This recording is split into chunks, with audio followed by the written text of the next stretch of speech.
Oke, yuk kita mulai pertemuan kita teman-teman. Kita berdoa. Tuhan, kami akan mulai pertemuan kami.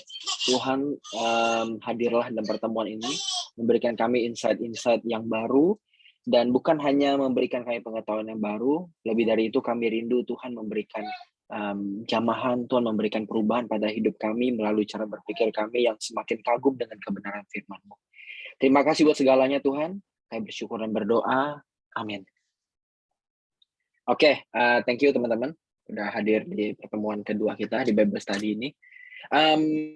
Kemarin gue ada kasih PDF ya, ada satu buku. Ada yang udah baca? Ada ya? Nggak usah full, nggak apa-apa. Yang penting sempat lihat-lihat aja gitu kan. Boleh nggak gue di awal nih gue minta mungkin 2-3 orang volunteer gitu ya. Apa sih yang lu dapat dari bacaan itu?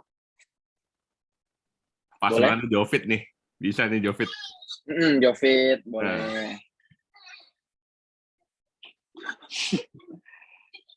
Apa sedapatnya aja, Fit? Susah, sedapatnya susah. Alkitab susah. Agak berat ya bahasanya? Iya. Enggak berat sih. Kira-kira kalau lu baca, apa yang paling nempel sampai sekarang? Kejadian tuh kayak kalau yang gue dapat aja ya, bahasa gue aja ya. Gue pikir kejadian tuh kayak cuma gimana sih tadi gue sempat baca lagi siang. Cuma gue pikir kejadian tuh cuma kayak cerita-cerita gitu doang. Ternyata ada lainnya lah gitu. Ada asal usulnya lah gitu. Oke, kejadian menceritakan asal usul ya. Oke, thank you Fit. Satu orang lagi sebelum kita mulai. Boleh deh. Ini tuh kitab bukan cuma kitab historis, tapi kitab teologis gitu. Ngerti bahasanya bos. Oke, terus? Terus ceritain tentang perjanjian Tuhan dan kita dan manusia gitu, dan bangsa Israel. Oke. Ya, banyak riwayat-riwayat dari Adam, Nuh, tapi mostly tentang keturunan Abraham. Ya, Oke. Gitu. Jadi banyak cerita Abrahamnya di sini sama keturunan-keturunannya. Ya, karena berhubungan sama asal mula nanti ya. Oke, thank you, Pe. Thank you, Fit. Teman-teman lain kalau belum sempat baca nggak apa-apa. Ntar kalau ada waktu kosong iseng-iseng baca aja gitu kan. Nah, malam ini gue mau sampein intisari apa yang gue siapin dari kejadian ya. Sebagian besar memang dari buku yang gue kasih. Karena buku itu memang buku pegangan yang kalau teman-teman sekolah Alkitab gitu ya, kita semua bakal dapat buku itu, lu semua bakal dikasih baca buku itu sebagai starting point gitu. Buku itu memberikan sebenarnya informasi dasar yang bagus banget, dan dia tuh bukan cuma informasi dasar yang sifatnya intelektual, tapi dia juga sifatnya spiritual juga. Jadi ada implikasi-implikasi yang menarik di buku itu. Nah, makanya kenapa gue pilih buku itu, karena buku itu buku basic yang bisa nganterin kita buat belajar Alkitab gitu ya, terutama soal perjanjian lama dengan helikopter view. Dia kasih surveinya gitu ya, judul bukunya itu survei perjanjian lama, tulisan Andrew Hill sama si John Walton. Nah itu dia kasih helikopter view tentang kitab perjanjian lama semuanya dari Kejadian sampai Maliaki. Nah, malam ini gue mau kasih sedikit ikhtisar lah ya, atau summary dari Kejadian. Juga perspektifnya masih helikopter view teman-teman, kita masih helikopter view, dan nanti banyak hal yang mungkin akan bikin kita bertanya-tanya gitu ya, atau suatu hal yang baru gitu. Misalnya tadi kayak ya di awal udah disebutin tadi kan, kayak ini bukan kitab teologi, bukan kitab historis tapi kitab teologis. Nah itu tuh nanti sebenarnya kalimat itu serius banget, dan itu sebenarnya jawaban dari misalnya permasalahan apakah penciptaan manusia itu dari kreasi Allah penuh atau benar-benar itu evolusi hasil perubahan dari waktu ke waktu gitu kan. Nah itu nanti akan bisa kita jawab kalau kita memahami Kejadian itu bukan hanya sebuah kitab historis tapi juga kitab teologis gitu ya. Nah itu kalimat itu punya implikasi serius tadi. Terus juga Jovit nyebut tadi Kejadian itu bicara soal asal usul. Nah itu juga sebenarnya nanti akan mengantar kita pada satu fakta bahwa cara baca Kejadian itu nggak kayak cara baca kita misalnya baca surat Paulus gitu kan. Kayak Paulus kan suratnya kita baca kita cari petunjuk kan, kita mesti boleh apa, nggak boleh apa gitu kan. Nah, tapi kalau kejadian, itu beda banget ceritanya. Kita nggak boleh bilang, misalnya nih, kayak kejadian 1 gitu ya, 6 hari diciptain nih, wah berarti dunia diciptain benar-benar 6 hari gitu ya, alam semesta 6 hari, hari ke-7 Tuhan istirahat gitu. Nah, kalau kita nanti baca kejadian sebagai asal-usul, kita nggak akan bisa baca nyomot seenak itu gitu, ngambil kesimpulan segampang itu. Ternyata ada kesimpulan yang lebih jauh daripada yang kita pikirkan gitu ya, atau misalnya pakai cara baca, misalnya baca surat gitu kan, surat Paulus, surat Petrus. Nah, itu cara baca yang beda dengan nanti kita baca kejadian sebenarnya. Nah ya, gua kasih dulu share screen-nya ya. Gua izin bagi layar. Semoga 30 menit, 40 menit udah selesai supaya kita lebih banyak diskusi gitu kan. Gue nggak mau lama-lama juga karena ini bisa kita dapetin juga di buku-buku atau teman-teman baca. Lo baca di PPT atau di internet udah banyak sih sebenarnya sih. Tapi gue mungkin memberikan stressing, penekanan nanti yang penting-penting gimana nih. Supaya kita bisa nanti ketika baca kejadian ya, kita nempatin posisi yang baik ya. Paling enggak punya posisi yang baik supaya bisa paham. Gitu kan, kalau kita ngebaca. Nah, yuk kita mulai. Nah, dari judulnya, kayak yang 2 minggu lalu gue sampaikan, judul kitab kejadian ini sama seperti bagian kitab lainnya di Pentateuch. Buat teman-teman yang 2 minggu lalu belum hadir, Pentateuch itu singkatan dari atau bahasa lain dari 5 hukum Taurat gitu ya. Ya, 5 Taurat itu ada Kejadian sampai Ulangan. Ya, Kejadian, Keluaran, Imamat, Bilangan, Ulangan. Itu namanya Pentateuch. Penta itu 5, Teuch itu gulungan kitab. 5 gulungan kitab. Ya, dari Kejadian sampai Ulangan. Nah, judul dalam Pentateuch dari Kejadian sampai nanti Ulangan itu selalu diambil dari kata-kata pertama dari kitab-kitab tersebut. Nah, contohnya yang Kejadian ini berasal dari kata Bereshit yang artinya pada mulanya. Gitu ya. Jadi kenapa nama Kejadian itu diambil jadi nama kitabnya sekarang? Ya karena itu udah ada kalau bisa kita bilang itu interpretasi ya, atau penyebutan nama baru dari orang-orang yang belajar kitab ini. Jadi dikasih nama Genesis atau Kejadian gitu ya. Tapi pada mulanya teman-teman, buat yang 2 minggu lalu belum hadir, jadi nama Kejadian ini bukan Kejadian atau Genesis. Dia itu adalah namanya Bereshit. Namanya Bereshit. Bereshit itu kata pertama di kitab itu. Jadi 5 kitab Taurat ini kata pertama itu jadi nama kitabnya. Nah, kalau di Kejadian kata pertama kita temukan pada mulanya. Bahasa Ibraninya Bereshit. Nah, jadi gitu ya. Kejadian itu punya nama yang sebenarnya mewakili pada isinya juga ya. Isinya itu tentang asal usul ya. Pada mulanya kan ngomong soal asal usul, origin gitu ya. Nah, judul kitab ini cocok mengingat pendekaran terhadap asal usul tadi gue bilang. Makanya dia cocok banget, kita bisa bilang pemilihan kata pada mulanya di terjemahan Indonesia itu juga sebuah terjemahan yang baik. Gitu. Terjemahan yang baik. Kenapa?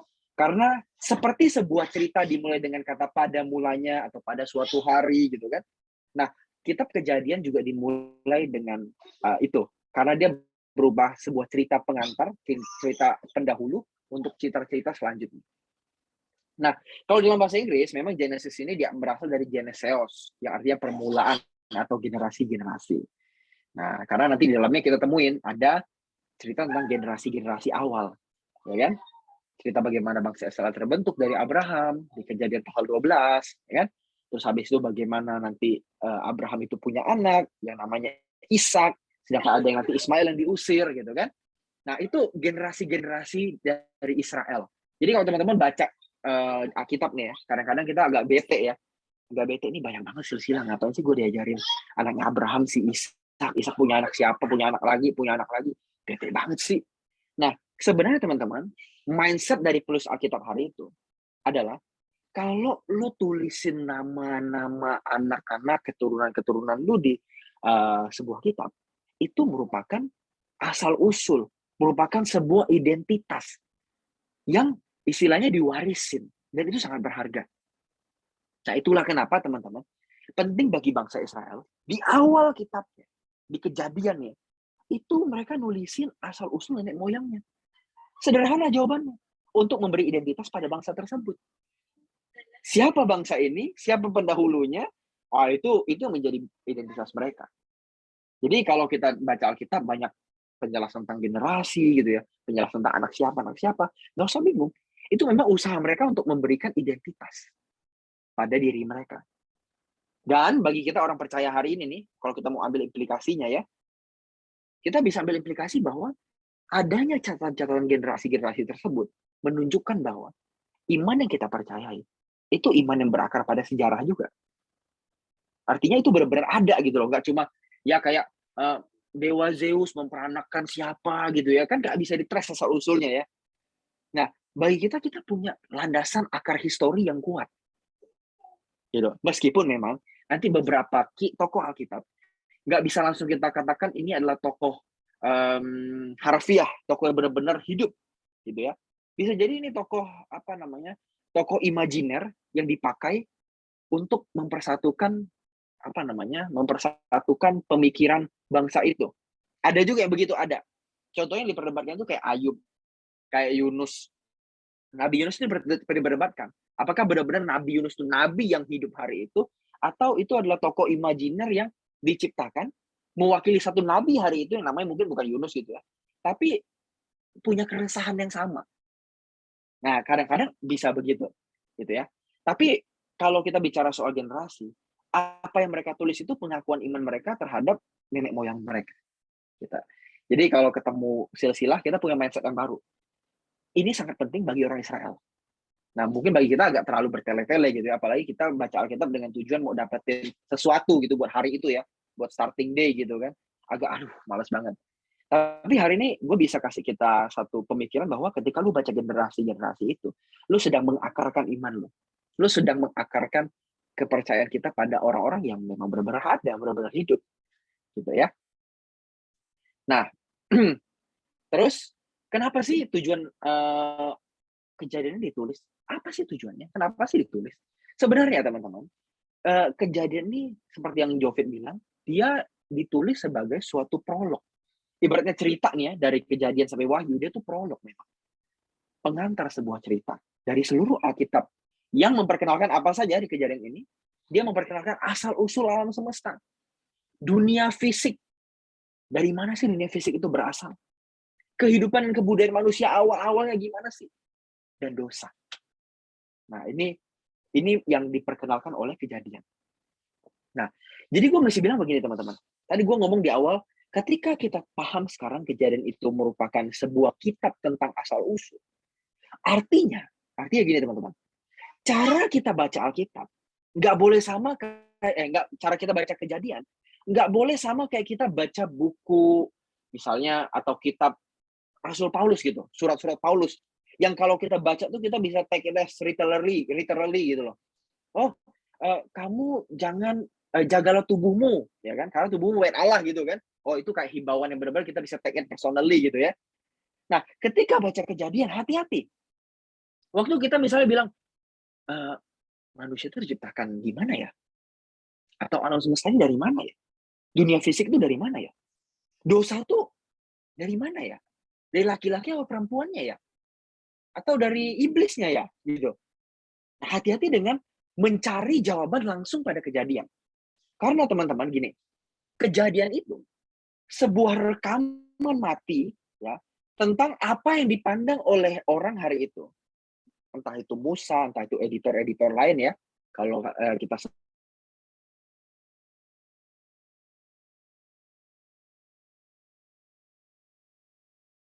pandangan mereka tentang bagaimana sih dunia ini terjadi. Gitu. Jadi itu pandangan satu sisi ya. Satu sisi itu pandangan kuno tentang dunia hari itu. Itu pandangan tradisional, pandangan orang hari itu. Yang sebaiknya tidak kita benturkan ke dalam sains.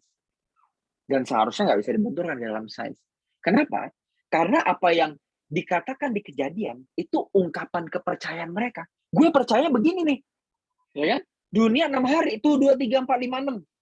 Gitu. Terus manusia diciptain dari debu.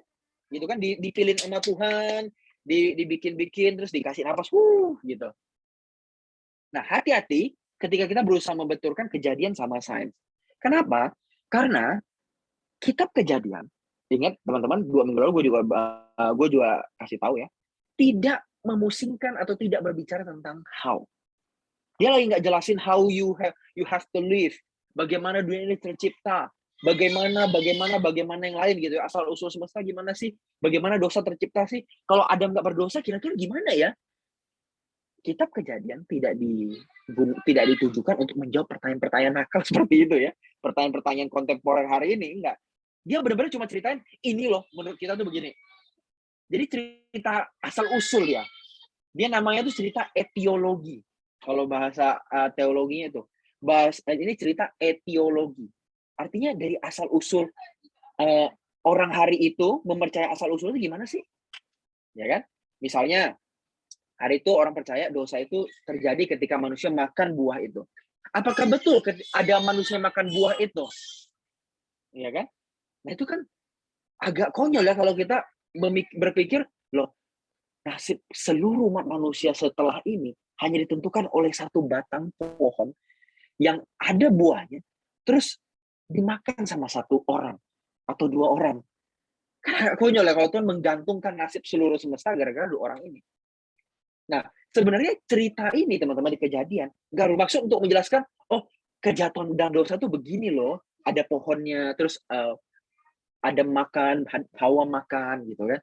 Kalau mereka nggak makan kira-kira berhasil nggak ya? Pertanyaannya kita nggak pernah bisa jawab teman-teman. Kenapa? Karena bukan kejadiannya begitu. Dia bukan ingin menjelaskan satu kejadian yang kita bisa intervensi gitu. Tapi dia satu cerita yang lurus, yang dia ceritain nih begini nih, kejadian dulu nih.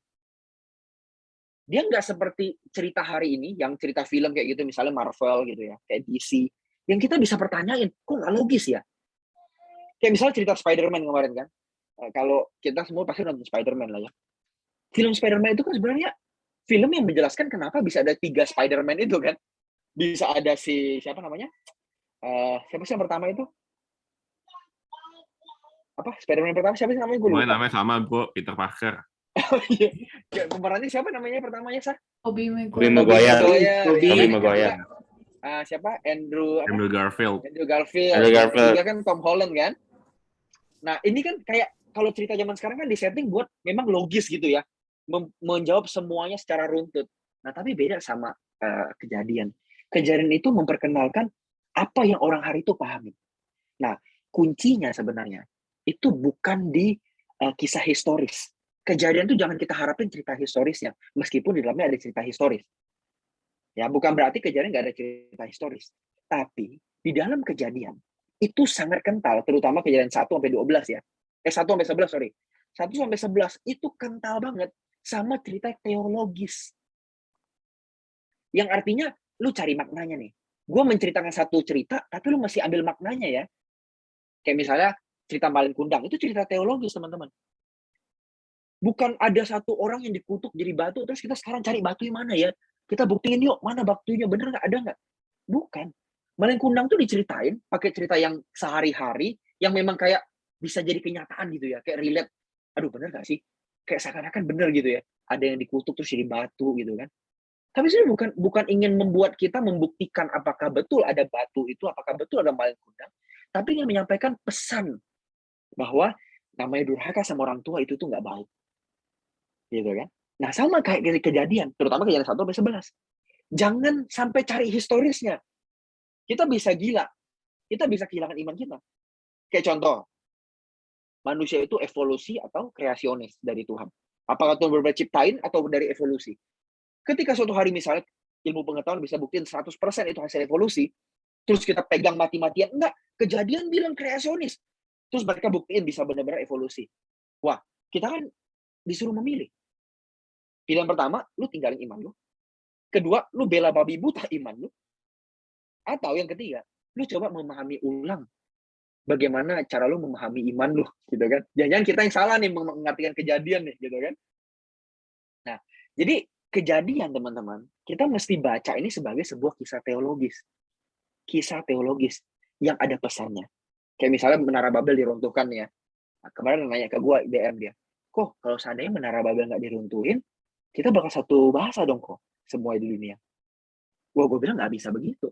Kejadian nggak memberi kita kesempatan untuk, oh kalau misalnya Babel nggak ada, berarti kita satu bahasa dong ya. Nggak begitu ceritanya. Nggak begitu cara mikirnya. Orang yang nulis Alkitab tuh pokoknya dia udah kasih cerita ini, pokoknya ini aja udah. Dia nggak kasih alternatif cerita lain. Dia cuma jelasin satu poin tentang ya ini. Kenapa sih manusia hari ini tuh bisa terpecah bahasanya? Oh, karena ada orang yang sombong pengen diriin itu kan, diri menara yang tinggi, terus akhirnya Tuhan gugurin semuanya. Nah, itu yang di pikiran dia.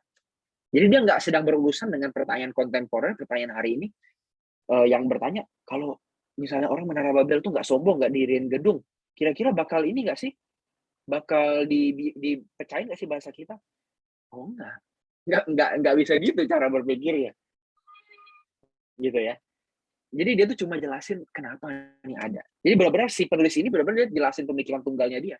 Pemikirannya dia benar-benar linear, satu arah doang. Dia nggak kayak orang hari ini yang benar-benar nyeritain sesuatu, nyajin sesuatu dengan logis. Gitu. Dia pokoknya cuma pengen kasih tahu ini loh asal usulnya menurut gua. Gitu ya. Jadi kalau kita bertanya, kira-kira kalau nggak begini, begitu nggak ya? Itu pertanyaan yang sebenarnya nggak bisa dijawab. Dan itu adalah ranah dari sains sebenarnya. Misalnya kayak evolusi manusia, apakah benar ada banjir di seluruh dunia, itu masalah sains. Tapi yang jadi pegangan kita sebenarnya pesan teologisnya. Kenapa Menara Babel diruntuhkan? Kesombongan manusia. Itu pesannya. Kenapa hari bahasa terpecah belah? Karena kesombongan manusia, keangkuhan manusia. Artinya keterbatasan kita yang diwakili dengan bahasa itu membuat kita menyadari bahwa aku tuh nggak bisa tanpa orang lain loh. Aku nggak bisa tanpa Tuhan loh. Kalau Tuhan nggak kasih aku kesempatan berjejaring sama orang lain, aku bahasanya beda aja nih ya, aku nggak bisa jadi sukses sih, saya begitu ya. Kalau kita masuk ke konteks itu ya, konteks bangunan yang mau dibangun itu, sukses apa enggak. Dan jadi pesan teologis ya teman-teman. Jadi jangan bingung dengan Nuh itu banjirnya lokal apa banjir universal, ya kan? Kan itu permasalahan juga tuh, ya kan? Kalau Nuh banjirnya lokal, kenapa dia bilang seluruh dunia? Tapi kalau banjirnya seluruh dunia, kenapa dia mendaratnya cuma di gunung yang berjarak cuma berapa ratus meter, berapa ratus kilo gitu loh, dari tempat dia berasal, dari tempat dia jalan gitu kan? Kan satu dunia, itu harusnya lu bisa keliling dunia gitu, 40 hari, hujan terus, bayangin kan? Ratusan hari itu ada air. Nah, jadi jangan sampai kita terjebak di pertanyaan begitu, teman-teman. Meskipun kita memang kadang-kadang tergelitik pengen tahu juga, apa sih kata Alkitab tentang hal itu. Nah, tapi kita mesti juga paham bahwa Alkitab dalam hal ini tidak menjawab tentang how, tapi dia menjawab tentang who. Dan apa yang bisa kita pelajarin dari itu. Jadi bukan historis, tapi teologis. Nah, itu tujuan penulisannya, teman-teman. Dia menjelaskan asal-usul, dunia fisik, kehidupan, dan dosa. Kenapa sih dosa terjadi? Bagi orang Yahudi, karena Adam dan Hawa melanggar perintah Tuhan. Dan itu jadi iman Kristen. Nah, bagi orang Kristen, kenapa sih dosa terjadi? Karena ada pelanggaran.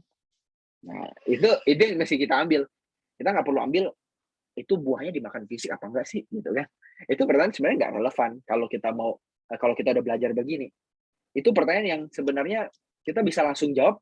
Oh, kitab Kejadian nggak menjawab itu, nggak memberi keterangan tentang buah itu ada apa enggak. Gitu. Dia memberikan pesannya bahwa manusia jatuh karena keangkuhannya, keserakahannya, pengen seperti itu. Nah itu. Jadi ini sedikit cara baca tentang Kejadian. Terus, nah tema atau teologi kitabnya. Nah tema atau teologi kitab ini artinya dalam satu kitab ini apa sih tema utamanya? Dia mainly speaking soal apa sih? Gitu. Dia bicara yang utama itu soal apa? Paling nggak ada 3 poin pertama. Yang pertama tentang Allah. Nah, yang tadi gue bilang, Kejadian itu memperkenalkan who was the creator. Siapa yang menciptakan segala sesuatu? Allah digambarkan sebagai pencipta, maha kuasa, maha tahu, dan maha hadir. Gitu ya. Nah, yang jelas di Kejadian juga nggak menjawab pertanyaan tentang, kalau Allah maha tahu dia menciptakan segala sesuatu, berarti dia juga ada tahu dong keselamatan gue gimana. Nah, ini sebenarnya pertanyaan yang sifatnya itu doktrin gitu ya. Dan dipaksakan untuk Kejadian yang nggak memberikan keterangan soal doktrin, itu dipaksa buat menjawab predestinasi.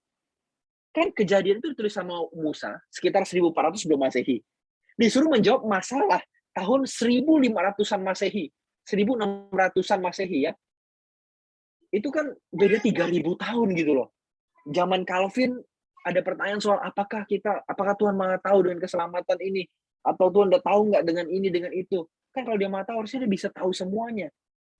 Sebenarnya Kejadian itu tidak menjelaskan tentang kemahatauan Tuhan yang seperti itu. Tapi yang dijelaskan Kejadian adalah Tuhan Maha tahu tentang apa yang terbaik. Makanya dia bilang kan, Kejadian 1:31, dia melihat sungguh amat baik. Dia tahu apa yang terbaik. Dia tahu apa yang paling cocok bagi ciptaannya. Jadi bukan Tuhan menentukan nasib bekal dan kemudian hari. Yang pertanyaan itu muncul 3000 tahun setelah Kejadian ini ditulis. Itu sebenarnya pertanyaan kontemporer yang ditanyakan ke sebuah kitab yang nggak menjelaskan soal itu. Nah, tapi oke lah, itu mungkin orang lain mempertanyakan. Ya udah biarin aja, nggak apa-apa. Tapi buat kita yang di sini, teman-teman, kita mesti tahu bahwa apa yang Alkitab jelaskan soal Allah, itu kadang-kadang nggak seribet yang hari ini orang sampaikan gitu ya. Padahal ya Kejadian itu ceritanya cuma simple. Menurut orang Yahudi itu begini. Benar-benar Tuhan tuh Maha tahu, artinya dia Maha tahu apa yang terbaik buat ciptaannya. Dan dia Maha hadir untuk seluruh ciptaannya. Dia ada di mana saja. Gitu ya. Nah, itu soal yang pertama Allah. Yang kedua, kitab Kejadian juga ngomongin soal penciptaan. Soal asal-usul segala sesuatu. Yang tadi kita ngomongin di awal kan, di slide sebelumnya. Jadi kalau kita mau tahu nih bagaimana perspektif orang zaman dulu tentang asal-usul segala sesuatu, dosa, peradaban manusia, kenapa hari ini ada berbagai bahasa, kenapa hari ini ada orang Israel, kenapa hari ini orang menyebut Tuhan dengan kata Adonai, itu dijelaskan di Kejadian. Semua dijelaskan di Kejadian. Jadi di kitab Kejadian, teologinya itu fokus ke penciptaan segala sesuatu. Di Kejadian inilah seakan-akan ya, Tuhan lewat Musa menjelaskan pada orang Israel gimana sih semuanya terjadi di awal mulanya. Bagaimana sih kamu harus meyakini semua itu? Dan apa implikasinya? Itu. Nah, yang ketiga, teologi kitab dari Kejadian ini, tema utama juga manusia. Dan manusia di Kejadian 1 ini digambarkan sebagai makhluk yang diciptakan menurut gambar dan rupa Allah. Nah, ini menarik. Karena hanya manusia doang yang diciptakan menurut gambar dan rupa Allah. Nah, memang banyak perdebatan tentang kata gambar dan rupa ini ya. Kalau teman-teman mau ngulik lebih dalam, ternyata gambar dan rupa ini nggak sesederhana yang sering kali kita pelajarin gitu ya. Pokoknya ribet banget. Ada pandangan bahwa ini tuh sebenarnya satu kata, cuma dia ulang gitu ya.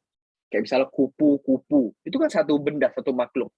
Tapi ngomongin 2 kali gitu ya. Nah, sama kayak gambar dan rupa. Nah, ini sebenarnya permasalahan ribet, tapi gue nggak mau memperdalam ini, karena nanti jadi melebar bahasannya. Cuma yang gue mau tekankan adalah di sini, manusia itu makhluk yang sebenarnya hadir di antara makhluk lain. Nah, seringkali kan kalau kita baca Kejadian 1 itu, terkesan manusia itu di atas makhluk lain. Benar nggak? Manusia di atas hewan, di atas lingkungan. Sebenarnya teman-teman, itu cara baca yang cukup berbahaya. Cukup berbahaya. Kenapa? Karena waktu kita memandang kita ini di atas hewan, di atas tumbuhan, di atas lingkungan kita, manusia ini raja atas seluruhnya, hati-hati, kita bisa jatuh dalam yang namanya kebebasan untuk mengeksploitasi. Bikin apa aja yang penting gua untung. Nggak mikirin yang lain. Bodo amat lah. Orang semua tercipta buat gua. Akhirnya jadi individualistik. Kita nyasarnya ke diri kita sendiri. Nah, makanya sebenarnya masalah di tafsir ini udah dikritik sama banyak pemikir. Jadi sebenarnya Kejadian 1 ini hasilnya ya, kalau kata pemikir-pemikir itu. Sebenarnya dengan manusia tercipta di hari ke-6, itu bukan menunjukkan dia raja, bukan, kata dia. Ini salah satu pemikir yang keren. Dia bilang gini, manusia diciptakan di hari ke-6, itu tidak menandakan dia raja dari 5 hari sebelumnya. Justru itu menunjukkan kerapuhan dia, keterbatasan dia, bahwa tanpa 5 hari sebelumnya, dia nggak pernah bisa ada. Kalau nggak ada langit, nggak ada laut, nggak ada tumbuhan, nggak ada hewan, no human. Nggak bisa ada kita. Nah, makanya pemikiran sekarang terbaru nih ya. Manusia itu bukan raja, bukan pemimpin dari semesta. Tapi manusia itu adalah sahabat yang setara dengan lingkungan ini. Boleh memanfaatkan lingkungan ini, memberikan kerjasama yang mutualistik gitu ya, saling menguntungkan. Kita mengambil dari alam, alam pun mendapat dari kita gitu kan. Kan kita makan hewan kan, hewan juga makan kita waktu kita mati. Kan itu benar-benar hubungan yang terus berhubungan gitu ya. Nah, artinya kita mesti mandang sekarang manusia itu bukan raja, manusia itu bukan yang paling penting, seakan-akan Tuhan tuh cuma lihat manusia doang 5 hari sebelumnya, ya udahlah, ntar gue habisin di akhir zaman. Enggak gitu. Kejadian pasal 1 justru menjelaskan hal sebaliknya. Manusia tidak pernah ada tanpa 5 hari sebelumnya. Nah, ini satu perspektif yang menurut gue kita mesti punya nih, sebagai anak muda yang ke depan nanti akan nerusin pembangunan ya. Wah, kita kan pasti bakal jadi orang-orang yang masuk ke marketplace, masuk ke pemerintahan atau di mana gue nggak tahu gitu kan. Nah, kalau kita punya mindset yang oke soal lingkungan gitu kan, soal gimana kita bisa menghargai lingkungan kita sebagai manusia, wah ini keren banget. Ini keren banget. Jadi gambaran rupa Allah itu bukan cuma bicara soal karakter yang seperti Allah, tapi juga bagaimana kita mewakili Allah hadir di dunia, menjadi pelayan, jadi sahabat. Sama seperti Allah nggak pernah hancurin bumi meskipun begitu berdosa, harusnya begitu pula dengan kita. Kita nggak harus atau bahkan nggak boleh menghancurkan bumi, menghancurkan lingkungan hanya karena kepentingan kita sendiri. Gitu loh. Memanfaatkan oke, tapi apa yang bisa kita kembalikan? Itu kita masih bisa pikirin. Dan kejadian 1 itu justru lebih condong ke arah sini. Manusia itu bersahabat dengan lingkungan, bersahabat dengan segala sesuatu. Gitu ya. Nah, terus yang lain, tema teologi kitab yang lain ya, tema atau teologi kitab Kejadian yang lain, ada 3 lagi. Yang keempat itu dosa. Nah, di Kejadian ini satu-satunya kitab yang menjelaskan gimana tuh dosa terbentuk. Dalam kitab Kejadian, dosa itu dipandang pemberontakan terhadap Allah dan mengakibatkan disharmoni hubungan antara Allah, sesama, dan alam. Jadi dosa itu bukan cuma vertikal masalah kita. Masalah kita juga dengan yang horizontal, sesama kita, dan juga dengan yang bawah, yang alam ini yang kita injak. Buktinya apa? Masalah dengan Allah udah jelas lah ya, dosa itu. Bikin kita jadi nggak didengar Tuhan. Nah, kita juga ngomong kan, bukan telinga Allah kurang mendengar, bukan tangan Allah kurang panjang, tapi dosamu yang memisahkan. Oke, itu udah jelas banget. Sesama. Dosa terhadap sesama udah jelas banget juga. Ketika orang membunuh orang, ya kan, ketika manusia mulai ngikutin egonya sendiri, ada sesama yang dikorbankan. Tapi jangan lupa, dosa juga membuat kita akhirnya disharmoni dengan alam, dengan lingkungan kita. Buktinya, ketika manusia jatuh dalam dosa, apa yang dikutuk Tuhan? Tanah. Tanah akan menemukan semak belukar. Artinya antara manusia dan alam juga akan ada masalah. Alam akan buat manusia nggak tenang, dan manusia juga berpotensi untuk merusak alam. Nah, hari ini kita lihat kan? Kita lihat hari ini ada pandemi. Ada pagebluk gitu ya. Ada COVID-19 ini nih.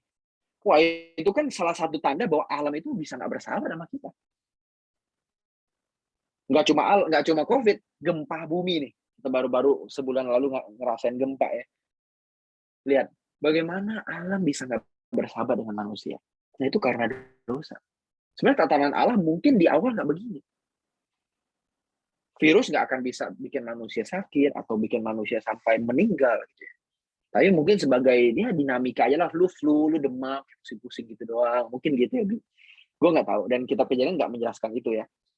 Nah, tapi yang jelas apa yang terjadi hari ini itu karena dosa. Nah, di kitab yang sama ini menariknya, dijelaskan pula tentang keselamatan. Dosa dan akibatnya akan diatasi oleh seorang keturunan manusia di Kejadian 3:15. Ini satu hal yang menurut gue menarik lah teman-teman. Kalau lu benar-benar dalemin ya, lu baca Kejadian pasal 3 dengan hati gitu ya, bukan cuma sekedar lewat baca. Lu akan melihat betapa Tuhan itu penuh pengampunan, penuh belas kasih. Baru 14 ayat kita berdosa, kalau bahasa gue ya, baru 14 ayat kita berdosa di Kejadian 1-14. Di ayat ke-15 Tuhan udah langsung kasih solusi. Betapa sabarnya Tuhan. Betapa murah hatinya Tuhan sama manusia. Tuhan mau nyelamatin manusia lewat kematian Kristus. Nah, sekarang implikasi buat kita sebenarnya Berapa lama kita nyimpen dosa orang? Tuhan nyimpen dosa kita cuma 14 ayat. Gitu kan. Habis itu udah gua kasih solusi dah. Sekarang kita sering kali nyimpen satu kesalahan orang itu bisa berhari-hari, berbulan-bulan. Gitu. Nah, kalau kita menerima keselamatan, harusnya kita juga mendatangkan keselamatan buat orang lain. Artinya kelepasan dia dari kesalahan dia yang lalu dan kesempatan dia untuk mendapatkan kesempatan kedua itu terbuka lebar harusnya di hati kita. Gitu ya. Jadi jangan cuma ingat dosa dia, tapi juga ingat bahwa dosa kita juga udah diampunin secepat itu. Dan secepat itu juga kita mesti ngampunin orang. Tuhan berkenan memperbaiki hubungannya dengan manusia. Itu jelas banget. Dan teologi atau kitab tema yang dominan di Perjanjian Lama, terutama di Kejadian, adalah pemilihan dan perjanjian. Allah memilih. Ada Abraham, ada Ishak, dan seterusnya. Ya. Ada awis Ishak, Yakub. Yakub ada 12 anaknya. Wah, itu pemilihan Allah itu semua. Nah, hati-hati ya, kembali hati-hati nih. Dengan pertanyaan kontemporer, pertanyaan yang zaman now, tentang pemilihan, predestinasi. Wah, kalau benar Allah udah nyari, misalnya nih, udah nentuin jodohnya si Ishak itu Ribka, misalnya ya, kan Ribka sama Ishak tuh kayak kesannya dijodoh sama Tuhan ya. Wah, benar-benar Ishak tuh dicariin, tiba-tiba dapet aja si Ribka. Tuhan bilang sama hamba yang diutus sama si Abraham gitu kan, si Eliezer, nanti kamu dapat di sumur tuh, siapa kasih kamu minum gitu kan. Wah, terus bener dia ketemuin ada cewek ngasih dia minum di sumur. Waduh, bener nih. Ternyata Allahnya Abraham memberikan anaknya seorang pasangan dari sini nih. Itu si Ribka ya. Nah, hati-hati dengan kita nyeret ini ke kita. Wah, ternyata Allah tuh sebenarnya udah memilih jodoh kita loh. Nah, hati-hati. Ingat, cara baca Kejadian itu bukan kayak baca kitab Paulus, surat Paulus, yang lu udah baca terus lu bisa dapet, oh, nggak boleh begini ya. Jagalah misalnya perkataanmu, jaga pikiranmu, hendaklah kamu sehati sepikir. Nah, itu kan bisa langsung kita terapin ya. Kalau Kejadian hati-hati. Jangan langsung set kita ambil. Itu khusus konteks hari itu. Kejadian tidak sedang memberikan sebuah pelajaran dogmatis. Dia nggak lagi soal ngomong predestinasi, nggak. Kejadian itu benar-benar cuma ngomongin soal apa yang dia pandang tentang hari itu. Gitu. Jadi jangan kita seret di Kejadian 1 Tuhan bisa di Kejadian 3 Tuhan sebenarnya udah tahu itu manusia berdosa. Tapi dia gini. Ah, itu pertanyaan kemudian hari ini. Tapi kalau Kejadian sendiri dia nggak jelasin itu. Apalagi sampai syarat-syarat jodoh gitu kan. Wah, Ribka aja dikasih ke Ishak nih. Oh, berarti ada Ribka lain yang akan dikasih ke gue nih, yang laki-laki, ya nggak? Atau yang cewek-cewek, wah, gue tunggu nih Ishak gue nih. Tunggu Ishak gue datang nih, ya kan? Karena tuh udah memilih kan buat gue. Nah, itu hati-hati, teman-teman. Itu blunder. Ya. Jadi, jangan sampai kita menerapkan satu pembacaan dari Kejadian, itu kita langsung terapin. Ambil prinsip utamanya. Kayak misalnya Ribka sama Ishak ya. Ambil prinsip utamanya. Bukan ambil kejadian persisnya. Nah, prinsip utamanya kisah Ribka sama Ishak apa? Prinsip utamanya, Allah itu setia dengan keturunannya Abraham. Kalau dia bilang Ishak nanti akan menikahi seorang dari keturunan Abraham juga, dari keluarga Abraham, biar nggak kawin campur sama bangsa lain, Tuhan memenuhi itu. Yang jadi prinsip yang harus kita ambil hari ini adalah Tuhan pasti setia dengan diri kita, keluarga kita. Dan siapapun yang kita kasih itu untuk setia. Nah, itu prinsipnya. Jodoh aja dipilih sama Tuhan, apalagi nasib kekal, istilah gitu kan. Nah, jadi hati-hati dengan pembacaan yang terlalu sederhana. Oh, Ribka sama Ishak begini. Oh, berarti Tuhan ada pemilihan dong, ada predestinasi dong. Nah, itu pertanyaan hari ini yang mencoba untuk menggulik Alkitab. Nah, hati-hati teman-teman. 2 minggu lalu gue ngomong, jangan sampai kita memandang tulisan yang tradisional dengan kacamata modern. Hati-hati. Terutama Kejadian ya. Kejadian tidak berurusan dengan masalah predestinasi, masalah doktrin-doktrin lain yang hari ini lebih complicated ketimbang apa yang disampaikan sama Kejadian itu sendiri sebenarnya, jangan-jangan. Gitu ya. Nah, tapi anyway, pemilihan dan perjanjian itu satu teologi yang kental banget. Tuhan memilih, Tuhan berjanji, Tuhan memilih, Tuhan berjanji. Lihat dulu Kejadian. Selalu ada itu. Itu maksudnya apa? Intinya satu, kesetiaan Allah. Allah pada umatnya, pada manusia. Meskipun manusia sudah jatuh, tapi kesetiaan Allah tidak pernah berakhir. Nggak pernah habis. Ditunjukkan dengan Tuhan memilih orang yang bisa menjadi saluran berkat. Abraham, yang nanti nurunin Mesias. Nah, itu tuh ya. Nah, ciri khas kitabnya apa? Ciri khas di sini, Kejadian itu dia paling kental dari yang lain itu asal-usul segala sesuatu. Entah itu dunia, semesta, ciptaan, manusia, keluarga, budaya, dosa, keselamatan, dan lain-lain. Nah, ini genre utamanya dia. Terus garis besar kitabnya, nah ini penting banget kalau kita misalnya mau belajar Alkitab gitu ya, mau benar-benar menggali nih, ini timeline-nya nih, ini garis besarnya nih. Nah, kalau kita lihat, misalnya di Kejadian pasal 1 sampai pasal 11 nih, kayak gue bilang kemarin ya, tadi ya di awal, Kejadian 1 sampai 11 hati-hati. Dia memang ada kisah historisnya. Tapi tidak semuanya disusun seperti cerita historis yang kita kenal hari ini, yang runtut dari awal sampai akhir begitu, dan tokohnya ada terus gitu ya, dan ceritanya benar-benar begitu plek-plek. Kan versi historis kita hari ini tuh begitu kan, ada orangnya, ada tempatnya, kejadiannya benar, nggak hoax gitu kan. Nah, mungkin di Kejadian teman-teman, Kejadian 1 sampai 11 apalagi, itu nggak bisa ditrace. Apakah benar ada terjadi hari itu, orangnya itu, kejadiannya persis begitu, apa enggak? Bisa banyak versi. Tapi yang gue bisa tawarin, Kejadian 1 sampai 11, itu kitab teologis. Itu bukan kitab historis, itu kitab teologis. Memang ada historisnya, ada. Tapi jangan lupa, yang penting yang ditekanin dari Kejadian, pasal 1 sampai 11, itu pesan teologisnya. Implikasinya apa? Itu yang ditekanin. Apa sih maknanya? Apa sih yang Tuhan mau sampaikan di situ? Itu yang lebih penting. Gitu ya. Kayak misalnya Adam. Adam punya anak kan? Terus anaknya nikah sama siapa nanti? Incest dong. Nah, makanya pertanyaan-pertanyaan begini muncul karena tidak paham tentang cara baca Kejadian. Nggak paham soal gimana sih kita mesti baca Kejadian.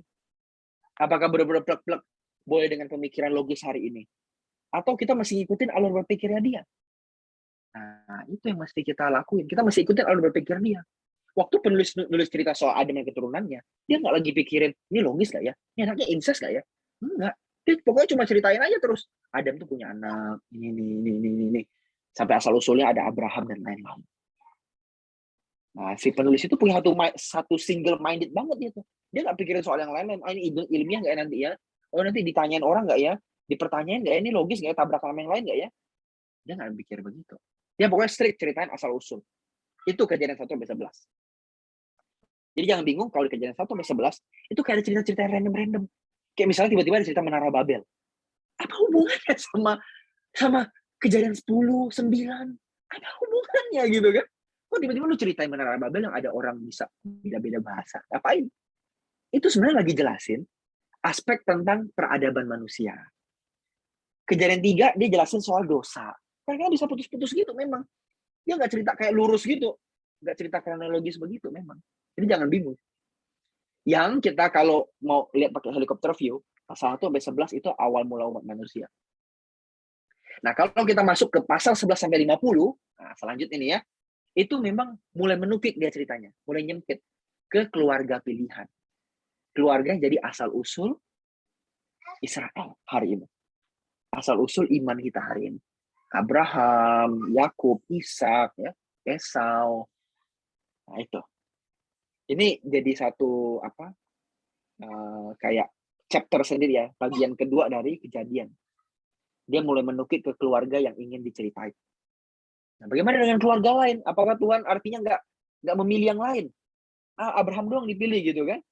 Abraham doang yang disayang, orang lain nggak disayang dong. Nah, kita nggak menjelaskan itu. Ingat, dia single-minded.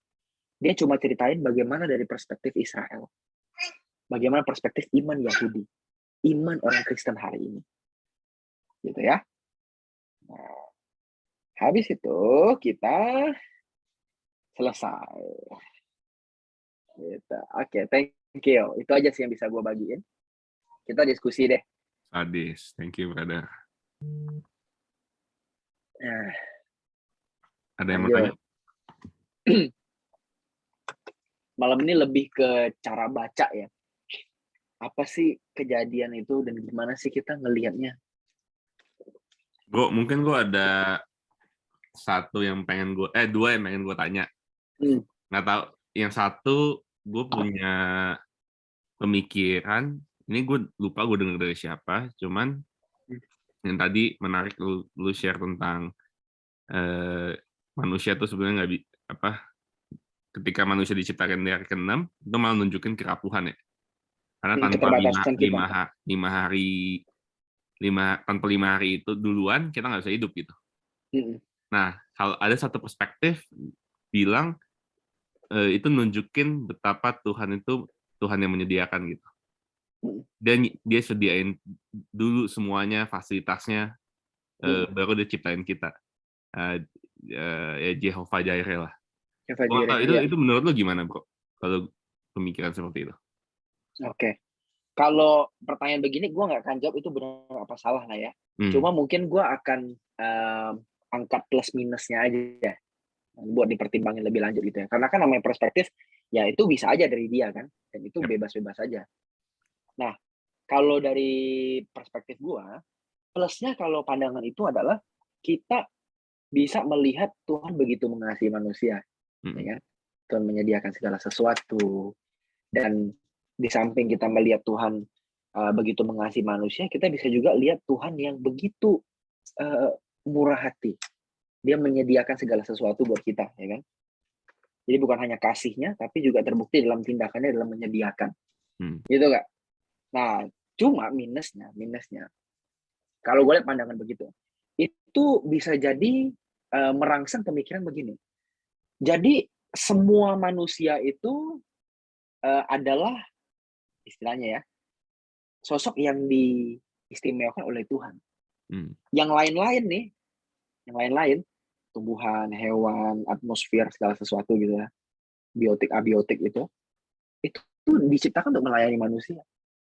Menjadi fasilitas manusia, hanya sekedar objek, hanya sekedar benda.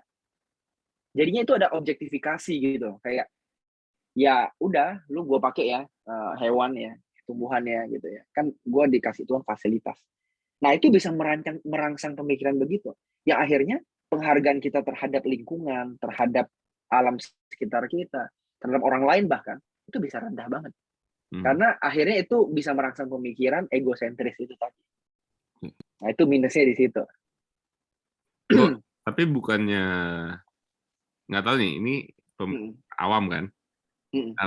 Kita kan ketika Tuhan ciptain kita, Tuhan pertama kali bilang ini sungguh amat baik gitu. Yang lain kan diciptakan sungguh baik, dan kita doang ciptaan yang dikasih nismat hain kan, nafas dari Tuhan. Bukankah itu menandakan bahwa kita lebih istimewa dibanding yang lain? Oke. Sebenarnya sungguh amat baik itu bisa artinya banyak sih.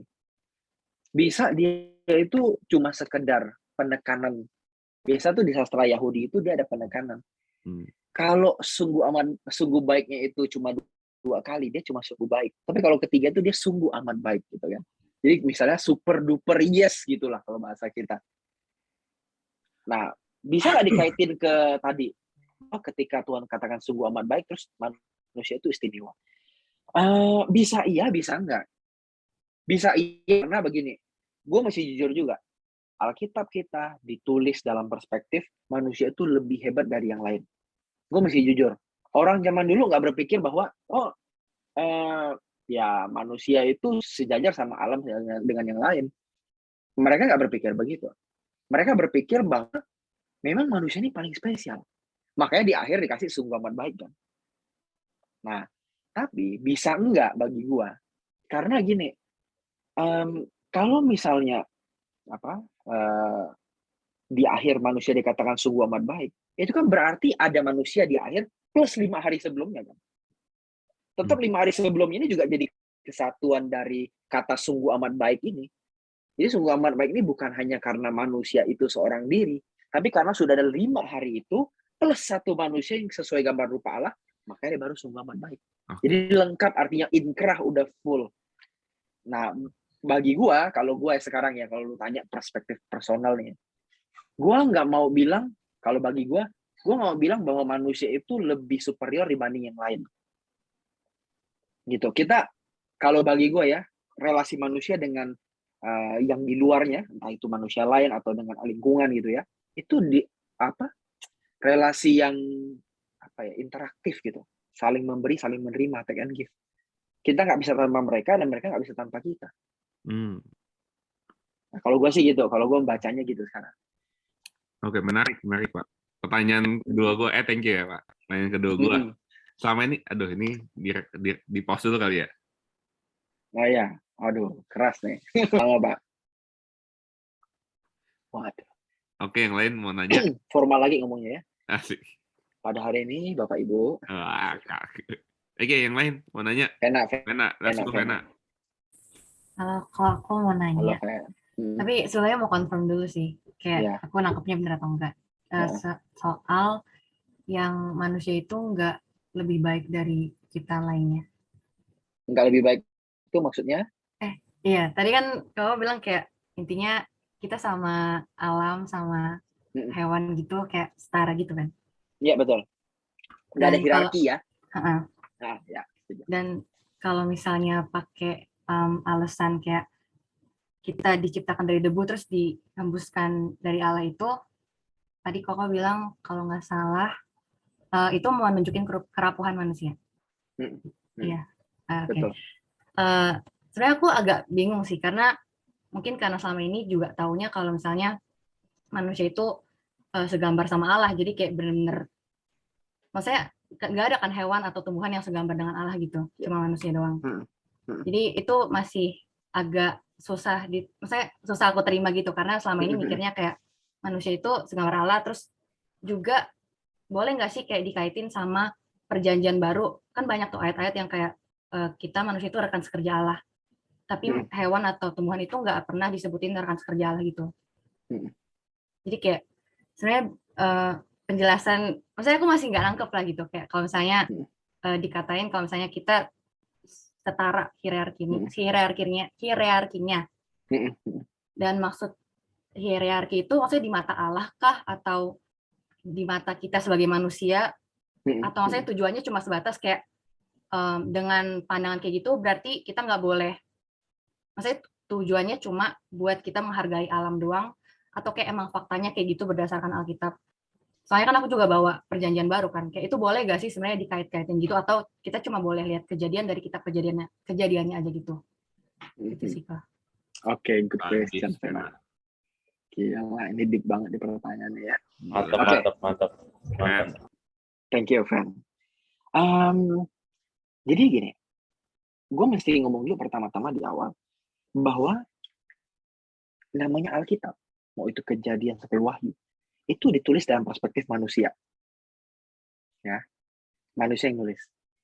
Pasti mau nggak mau akan dikesankan atau apa ya? Bukan dikesankan sih, tapi lebih memang terlihat manusia itu menjadi pusat pembahasan. Pasti. Karena apa? Karena yang diceritain juga soal sejarah manusia dan bagaimana manusia diselamatkan. Nah, cara baca yang tadi gue ajarin atau gue bagiin ke kita, itu kan sebenarnya sebuah kritik terhadap keterbatasan kita selama ini dalam memahami relasi antara manusia dengan lingkungan, dengan alam. Ya kan? Kan selama ini kita antroposentris banget. Apa-apa manusia gitu kan. Manusia selalu menjadi superior, menjadi yang lebih utama, selalu yang ada di pusat. Nah, sedangkan hari ini pembacaan Alkitab seperti itu menimbulkan masalah. Sekitar tahun 70-an ada satu orang namanya Lynn White. Lynn White itu menulis satu pernyataan yang menggemparkan dunia. Dia tulis begini. Kejadian 1 ayat 26-28. Itulah salah satu yang melanggengkan pemanasan global, pencemaran iklim, kerusakan lingkungan besar-besaran. Dan itulah salah satu ayat yang melatar belakangi seorang presiden Amerika, yang gue nggak perlu sebut namanya, yang dia berkata, eksploitasi aja. Orang itu diciptakan untuk kita. The Bible says so. Dia rujuk the Bible said so. Alkitab bilang begitu. Nah, makanya sejak hari itu ada pembacaan kritis atau pembacaan yang lebih lanjut mempertanyakan apakah betul manusia 100% di atas segala-galanya? Atau jangan-jangan cara kita baca yang kadang-kadang mungkin terlalu antroposentris, karena memang itu ditulis oleh manusia untuk manusia dalam sejarah manusia. Ya pastilah intinya soal manusia kan. Tapi gimana dengan yang alam? Jangan sampai pembacaan ini mengorbankan alam, mengorbankan lingkungan sekitar. Jangan sampai gara-gara berjubah agama, memakai ayat, kita menghalalkan segala sesuatu, semua tindakan yang sebenarnya itu merusak. Nah, itu latar belakang kritiknya teman-teman ya, Vena ya. Nah, jadi gue bisa bilang begini, memang harus jujur nih. Alkitab itu ditulis dalam perspektif manusia itu lebih spesial. Lebih spesial, Alkitab tuh perspektif begitu. Tapi ingat, dia dari perspektif manusia. Nah, yang gue tawarin tadi itu sebenarnya pembacaan kritis. Pembacaan yang lebih advance, yang kita, yuk renungin lebih lanjut ya. Kalau misalnya pembacaannya begini, ada konsekuensi loh buat yang lain. Ya nggak? Ada konsekuensi loh buat alam. Ketika lu memahamin lu lebih superior daripada lingkungan, daripada sekitar, daripada hewan, daripada tumbuhan, ya akhirnya hari ini kita lihat kan. Nah, kalau sampai itu didasarkan dari Alkitab, betapa itu miris banget. Nah, jadi kalau gue boleh bilang, sebenarnya apakah betul manusia itu benar-benar sejajar dengan alam, dengan dengan lingkungan dan sebagainya? Alkitab tuh nggak memandang, penulis Alkitab pertama tuh ya, nggak memandang begitu. Sebenarnya manusia di atas. Nah, tapi ingat, Alkitab kan nggak 100%, harus kita telan mentah-mentah. Kan mesti ditafsir ulang, dipikirin kan. Nggak bisa kita ambil plok-plok ya, nggak bisa kita ambil harafiah. Nah, sama kayak ayat itu tadi. Apakah kita bisa langsung ambil mentah-mentah, terus itu mendasarkan superioritas kita pada alam lingkungan sekitar kita? Kan enggak. Kita mungkin bisa jadi makhluk yang istimewa di hadapan Tuhan, karena kita punya kemampuan yang lebih ketimbang hewan, ketimbang binatang, ketimbang tumbuhan, ketimbang yang lain. Kita punya kemampuan lebih. Tapi jangan lupa, kita selalu berada di tengah-tengah mereka. Tanpa mereka kita nggak ada. Dan tanpa kita mereka pun nggak ada. Kan sama-sama gitu ya. Atau bahkan lebih ekstrimnya nih, tanpa kita mereka tetap bisa ada loh. Ya kan? Sekarang banyak hutan yang nggak ada manusia, tapi tetap bisa tumbuh. Hewan-hewannya bisa hidup.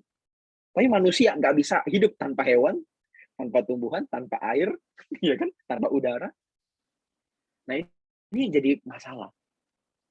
Sebenarnya jadi manusia itu superior atau setara?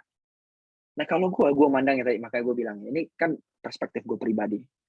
Gue sekarang lebih memandang bahwa manusia itu setara dengan alam, setara dengan hewan, dengan seluruhnya. Kenapa? Karena dengan pembacaan yang seperti itu, kita nggak mengorbankan mereka. Dengan penafsiran begitu, kita nggak ngorbanin mereka. Nah, terus tapi itu bertentangan sama isi Alkitab kok. Bukan mempertentangkan isi Alkitab, tapi itu adalah penafsiran ulang. Pembacaan ulang yang lebih ramah sama lingkungan. Gitu. Itu pembacaan ulang yang lebih ramah sama lingkungan. Bukan berarti kita mau mengabaikan kebenaran ya. Bukan. Tapi kalau kebenaran itu ternyata berdampak buruk, jangan-jangan itu bukan kebenaran. Itu perlu ditafsir ulang. Karena kebenaran itu sendiri pun dari masa ke masa itu berubah. Ada dinamisitas. Mungkin bagi orang zaman dulu, oke, begitu. Tapi zaman sekarang nggak bisa begitu, jangan-jangan. Ya kan? Kayak mungkin di kejadian 1 tuh dibilang kita beranak cucu. 2 minggu lalu gue ngomong ini juga kan. Tapi di zaman sekarang ada orang-orang yang nggak bisa punya anak. Nah, kalau kita selalu menekankan di gereja, mandat dari orang Kristen ketika menikah adalah beranak, punya keturunan. Waduh, ini bisa menghasilkan dampak buruk buat mereka yang di luar, yang nggak punya keturunan. Mereka yang pilih child free. Ini bisa jadi tekanan besar. Ya kan? Nah, ini yang gue maksudin. Sebenarnya Vena, apa yang lu pelajarin itu benar. Itu udah itu udah satu pelajaran yang kita terima dari awal. Gue juga sama. Nah, tapi gue tadi menawarkan, nggak harus diterima ya, gue cuma menawarkan bahwa ada pembacaan ulang yang mungkin lebih kreatif dan lebih ramah terhadap lingkungan. Karena masalah di pembacaan Kejadian 1 ayat 28 itu yang berkuasa lah. Berkuasa di sini sering disalahpahami, artinya gue bisa ngapain aja sama lo. Ini jadi masalah. Nah, penafsiran itu yang dicoba gue patahkan gitu. Bukan patahkan dalam arti lu nggak boleh percaya itu, tapi yuk kita imbangin yuk.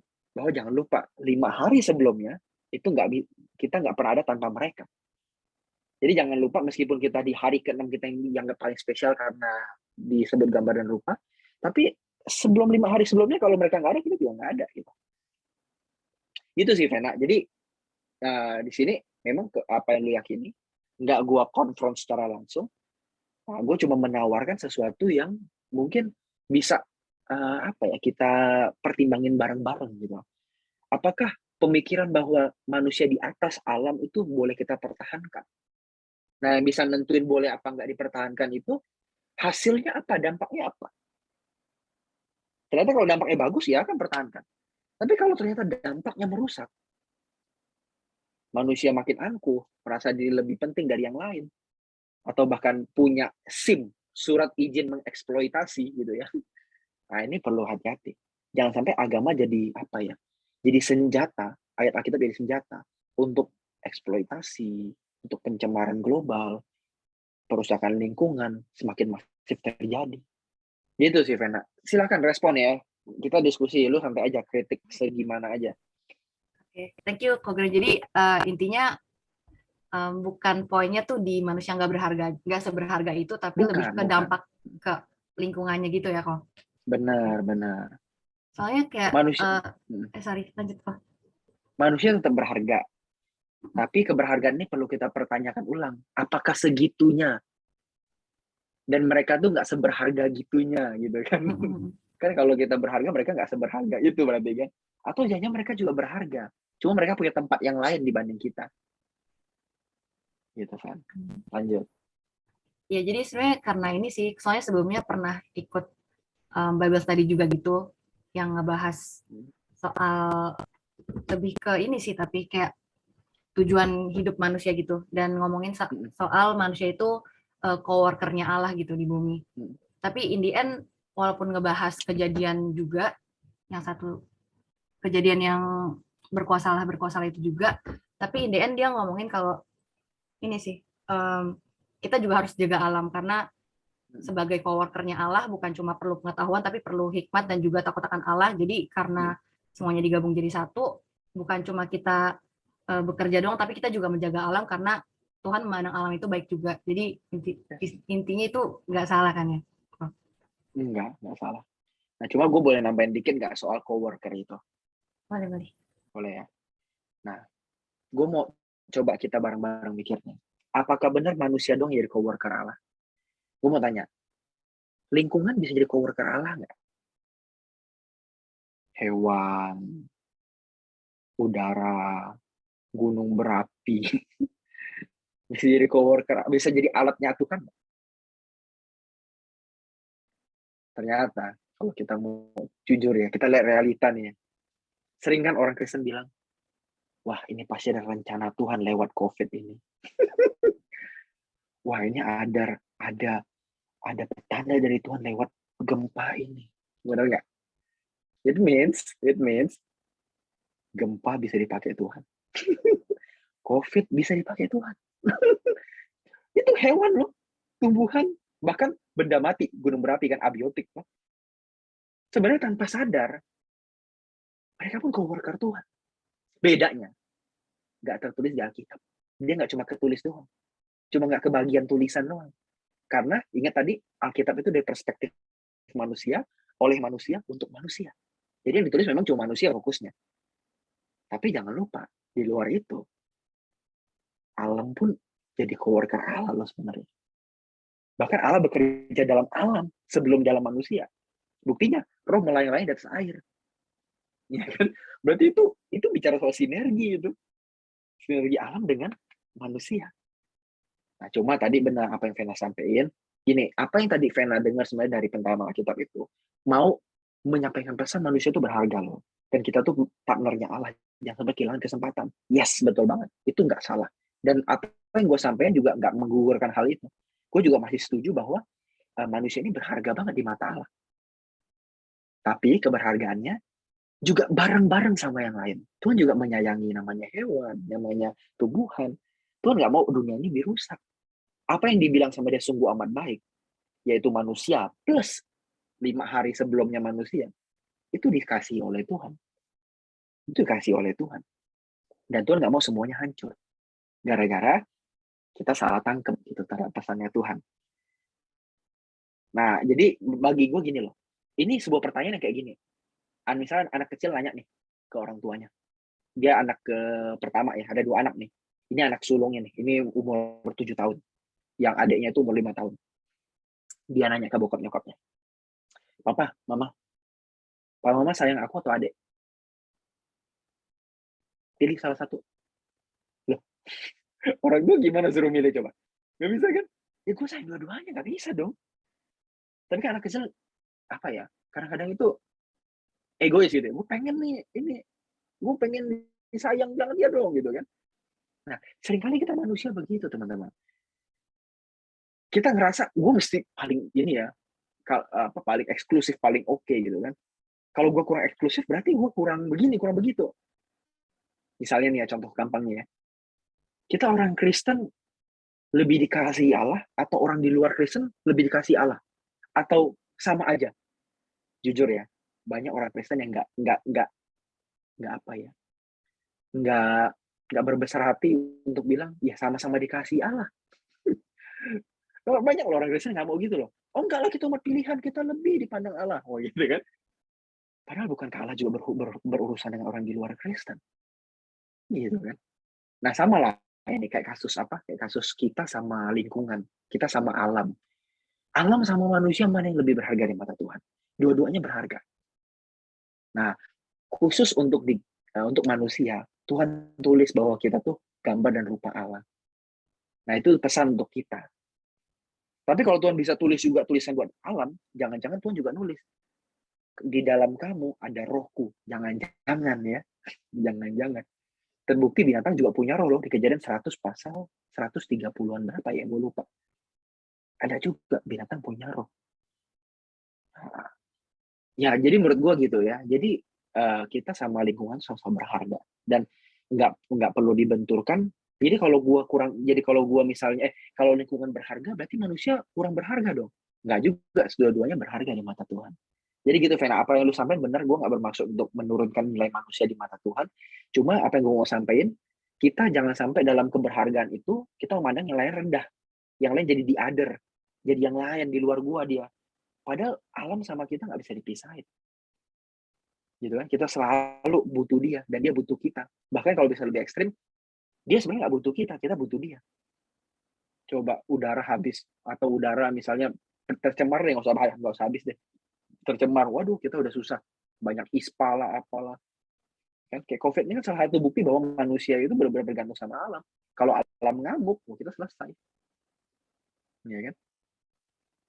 Ya gitu, Vena. Ada respon lain nggak? Aku boleh nanya lagi nggak? Boleh dong.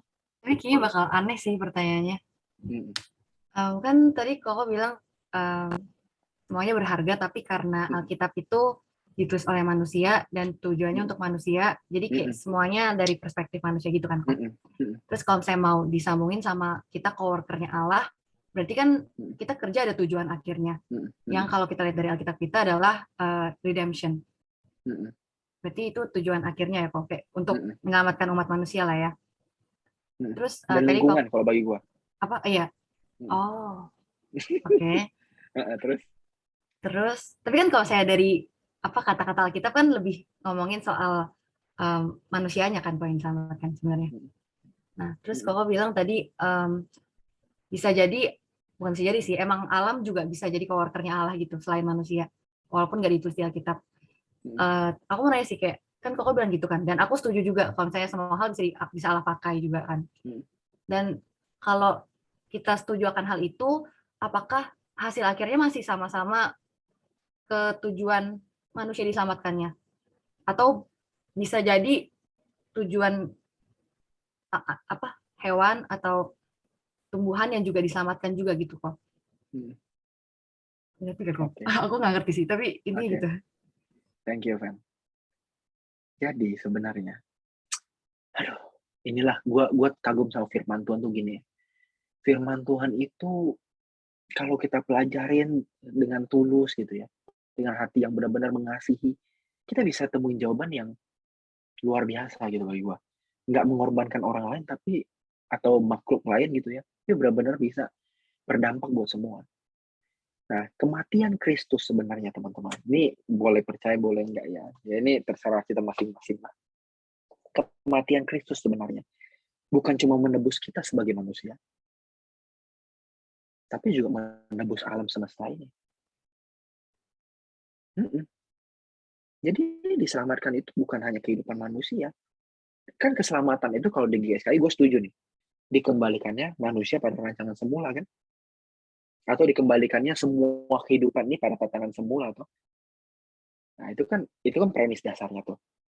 Nah, berarti keselamatan itu juga momen di mana ketika manusia bersama dengan makhluk lain, entah itu hewan, entah itu tumbuhan, entah itu apapun itu, mereka semua memperoleh yang namanya pembebasan dari dosa atau efek dosa. Hewan sama tumbuhan kena efek dosa juga. Gara-gara kita egois, kita individualis, akhirnya mereka rusak. Betul. Nah, ketika kita diselamatkan, kodrat kita diubah, kita jadi manusia baru, kata Paulus. Kan kita berubah mindset-nya. Bukan eksploitasi, tapi kita sinergi. Ya kan? Maka mereka pun dapat dampak keselamatan itu. Kita jadi konservasi mereka, kita pikirin mereka. Dan gue bisa lihat di Barat ya, meskipun sebagian orang bilang Barat mulai ateis. Tapi gue bisa lihat di Barat, kehidupan makhluk itu mulai diperhitungkan dengan serius. Coba lihat deh, mereka tuh pencemaran udara berapa aja gitu, mereka tuh serius banget.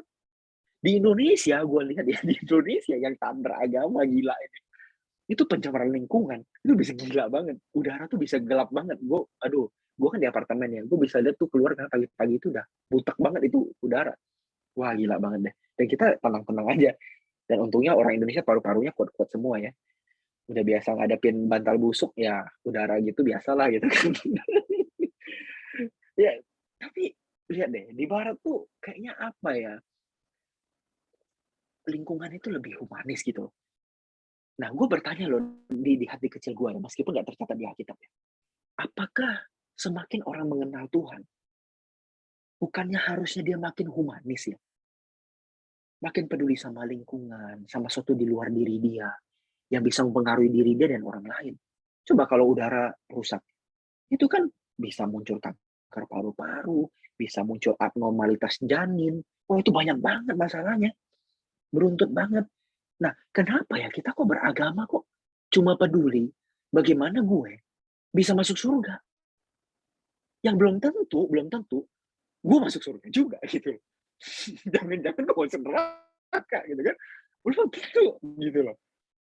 Ini bukan gue meragukan keselamatan ya, bukan ya. Tapi ini maksudnya sebuah guyon yang mempertanyakan kalau surgamu aja belum pasti, jangan bikin dunia ini jadi neraka.